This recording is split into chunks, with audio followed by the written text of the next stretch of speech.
시청자 여러분 안녕하십니까? 여러분의 보좌관 주식대박 보좌관입니다. 화이팅! 투자는 개인의 판단에 따르지만 이번 영상이 큰 도움이 되시기를 바랍니다. 이번 영상은 3월 둘째 주 수급관심주 소개 영상입니다. 후보 리스트 종목은 총 5개였었고요. 그 중에서 2개로 압축했고 지난주 후보 리스트 종목은 무려 10개였었잖아요. 근데 이번 주에는 그의 반인 5개밖에 뽑히지 않았습니다. 이 점도 참고하시고요. 이제 시작하겠습니다. 속도를 빠르게 해서 들으시는 것을 권해드립니다. 첫 번째 기업은 현대제철입니다. 현대제철. 며칠 전 진단을 하기도 했었고요. 둘째 주 수급 관심주로 뽑혔습니다. 진단에서 말씀드린 내용 중에 제외한 부분도 있고 더욱 내용을 추가했습니다. 진짜 관심이 많으신 분은 며칠 전 진단 영상도 보시면 좋겠고요.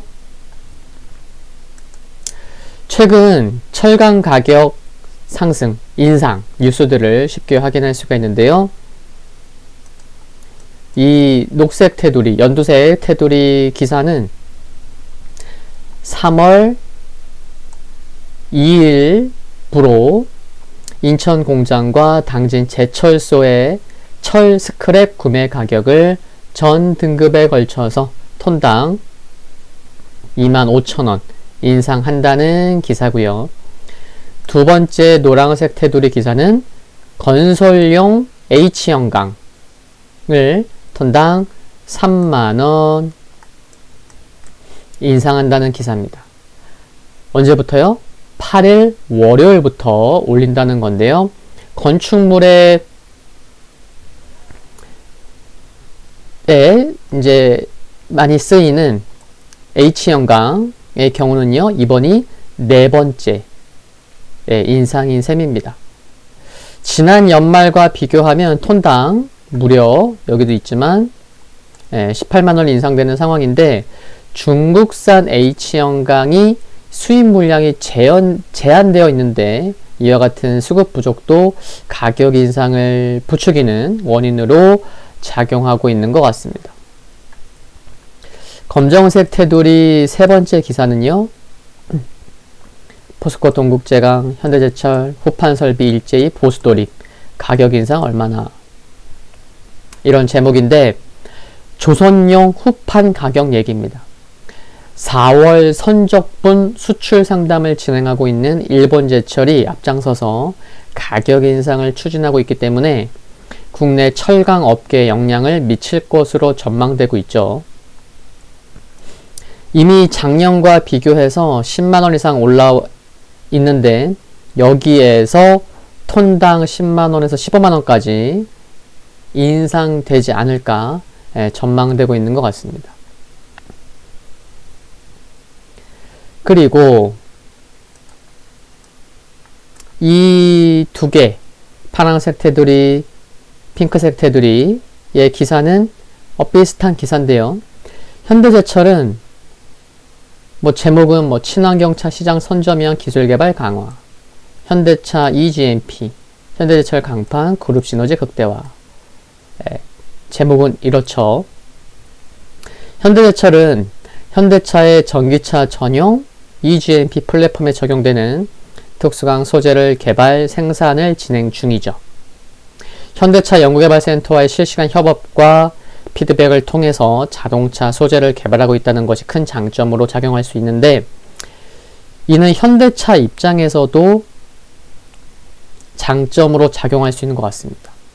현대차는 자체 제철소를 보유한 전세계 유일한 완성차 업체이기도 하니까요. 그렇죠?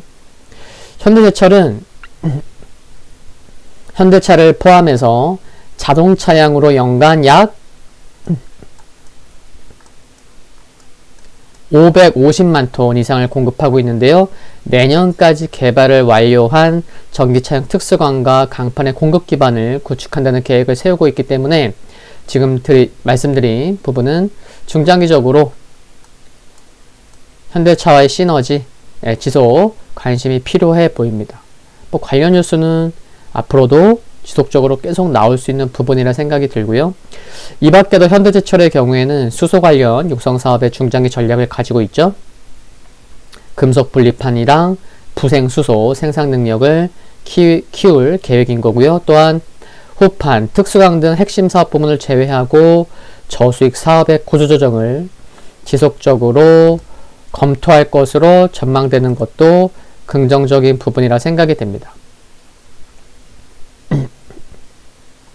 일별 수급을 보시면요. 3월 1일은 3일절로 공휴일이었고 3월 첫째 주는 4거래일밖에 없었죠. 그런데 외국인과 기관 모두 4거래일 연속 빠짐없이 매일 매수했습니다. 거래량 아래 여기를 보셔도 최근에 외국인 기관이 매수로 전환된 것도 눈으로 확연하게 확인할 수가 있는 상황입니다. 기술적으로는 첫째 주에 이처럼 여러 이평선이 수렴한 가운데 반등이 나온 점 좋게 보이고요. 거래량도 증가한 점도 좋아 보이고요. 그리고 주봉을 보시면 이제 저항으로 남은 것은 검정색 240MA 뿐입니다. 갈색 200MA는 살짝 돌파된 모습이기도 하고요. 그래서 3월 둘째 주 일주일만을 놓고 보는 1차 목표가는 46,500원 제시해 드리고요. 단기적인 관점에서 손절 및 비중 축소를 고려해야 할 가격은 종가상 41,000원을 강하게 지켜지지 못할 시로 대응하시면 되겠습니다. 화이팅입니다. 두 번째 기업은 YG 엔터테인먼트입니다. 우선 거래량 아래 메이저의 수급을 보시면 빨간색 기관은 이처럼 올해 들어서 매수로 전환했고 주가 조정 시에 살짝 매도 후 최근처럼 또 이렇게 반등 시에는 다시 매도할 때보다 지분을 더 늘리면서 1월 말 2월 초에도 그래요. 살짝 매도했다가 오히려 더 지분을 늘리는 모습을 보이고 있습니다. 그러니까 올해 들어서부터 기관은 일단 관점이 긍정적인 것 같아요. 매도할 때 조금 주가 하락할 때는 좀 매도할 수 있죠. 근데 상승할 때는 또 매도한 것보다 더 많이 사고, 중기적으로도 지금 3월인데 1월부터는 긍정적으로 지금 지분을 계속 늘려오고 있는 거죠. 일별 수급을 보시면 이와 같습니다. 첫째 주 시장이 좋지 않았음에도 불구하고 화요일 하루만 빼고 연일 외국인과 기관 함께 동반 매수 하고 있는 상황인 게 긍정적으로 보이고요. 그리고 기관의 경우는 여기 보시다시피 한두 군데가 사는 게 아니고 금융투자, 연기금, 투신, 사모펀드, 보험 등 여러 주체들이 함께 관심을 갖고 있다는 게 긍정적으로 생각이 듭니다. 한두 군데가 사는 것보다는 함께 많은 곳에서 사는 게 좋다는 말씀을 드리는 거고요. 최근에 메타버스라고 많은 분들 또 알고 계실 텐데요. 엔터테인먼트사의 경우는 최근 핫한 이슈가 되고 있는 메타버스와 연관성이 클 수 있다는 것이 중요하지 않을까 싶습니다. 메타버스 관련돼서는 제가 이제 네이버 수급관심주로 뽑았을 때도 엔터테인먼트사에 투자받고 투자하고 관련된 자료도 보여드렸었고요. 제가 핸드폰에 저장시켜 놓은 자료입니다. 그러면서 이제 말씀도 드렸었고 진단도 했었고 네이버 할 때요. 가상현실 세계에서는 누구든 원하는 모습으로 제2의 삶을 살 수 있다는 게 메타버스의 본질이라고 할 수 있을 텐데, 블랙핑크의 경우에는 가장 많은 유튜브 구독자 수를 보유한 여성 아티스트 그룹이고, 아바타를 꾸미기 위한 다양한 아이템을 선보일 수도 있고, 가상현실 세계에서 팬사인회를 개최하는 등 다양한 활동을 통해 수익 모델을 다변화할 수 있는 점 등에도 관심이 필요하지 않을까 싶습니다. 실제로 제페토 내에서 진행된 블랙핑크 가상 사인회에는 무려 얼마요? 4,600만 명이 넘는 이용자가 참여하기도 했었습니다. 이 자료는 뭐냐면요. YG엔터의 IP 매출액과 비중, 추이를 볼 수 있는데요. 작년 3분기와 4분기에 IP 합산 매출이 크게 증가하면서 비중도 많이 올라갔죠. 그 배경을 살펴보면 작년 10월 블랙핑크의 첫 글로벌 정규 앨범이 있었죠. 또 트레저의 싱글 3집이 반영되면서 음원, 굿즈 판매가 연동되었기 때문인데요. 중요한 점은 군입대 전에 빅뱅의 IP 실적이 크게 기여했었던 2016년, 2017년 그때의 수치보다 높다는 것이 유의미한 부분이지 않나 싶습니다. 대표 자회사 또 YG 플러스의 경우에도 적자 사업 중단 또 음악 유통 등 주력 사업 성장으로 점차 실적 기여도가 높아질 수 있는 점, 개선될 수 있는 점이 긍정적으로 보이고요. 그리고 또 시장에서 주목하는 게 뭐죠? 드라마 제작인 것 같습니다. 최근 워낙 콘텐츠 제작업체들의 가치가 높아지고 있기 때문인데 이제 YG엔터도 외주 제작사로 포함시켜야 되는 것 같습니다. 이익 기여도는 낮지만 TVN에서 방영해서 최고 시청률 무려 17.2%를 기록했던 철인왕후 때문이기도 하고 수익 구조, 시점 등은 알 수 없지만 애플 TV 플러스의 오리지널 콘텐츠인 김지훈 감독이 알파 로메오 제작을 맡았죠. 또한 애플 TV 플러스의 첫 번째 한국어 프로젝트로 닥터 브레인이 낙점됐다는 소식이 있었는데 닥터 브레인, YG 엔터테인먼트의 계열사인 스튜디오 플렉스가 조금 전 말씀드린 닥터 브레인 투자 지분이 51%가 되다 보니 3월 첫째 주에 부각받기도 했었고요. 이처럼 향후에도 드라마 제작 기대감을 가질 수 있어 보이고 시간이 흐르면서 점차 시장에서는 드라마 부문의 실적에 대한 가치도 평가해 가지 않을까 싶습니다.